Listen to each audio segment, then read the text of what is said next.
குலசேகரன்பட்டினத்தில் அமைந்துள்ள ஞானமூர்த்தீஸ்வரர் உடனுறை முத்தாரம்மன் கோயில் உலக பிரசித்தி பெற்றது.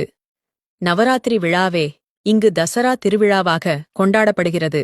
மைசூருக்கு அடுத்தபடியாக புகழ்பெற்ற குலசேகரன்பட்டினம் முத்தாரம்மன் கோவில் தசரா திருவிழாவை முன்னிட்டு வரும் அக்டோபர் 2ஆம் தேதி நண்பகல் 11 மணிக்கு காளி பூஜையும் இரவு 9 மணிக்கு அம்மன் காப்பு கட்டுதலும் நடக்கிறது. அக்டோபர் 3ஆம் தேதி காலை 5 மணிக்கு அலங்கரிக்கப்பட்ட யானையில் கொடிப்பட்டம் முக்கிய வீதிகளின் வழியாக ஊர்வலமாக கொண்டுவரப்பட்டு காலை 9:30 மணிக்கு வேத மந்திரங்கள் முழங்க கொடியேற்றம் நடக்கிறது. தொடர்ந்து கொடிமரத்திற்கு பால், பன்னீர், குங்குமம் உள்ளிட்ட பல்வேறு வகையான அபிஷேகம் நடக்கிறது. திருவிழாவின் முக்கிய நிகழ்ச்சியான மகிஷாசூர சம்ஹாரம் 10ஆம் திருநாளான வரும் அக்டோபர் 12ஆம் தேதி நடக்கிறது.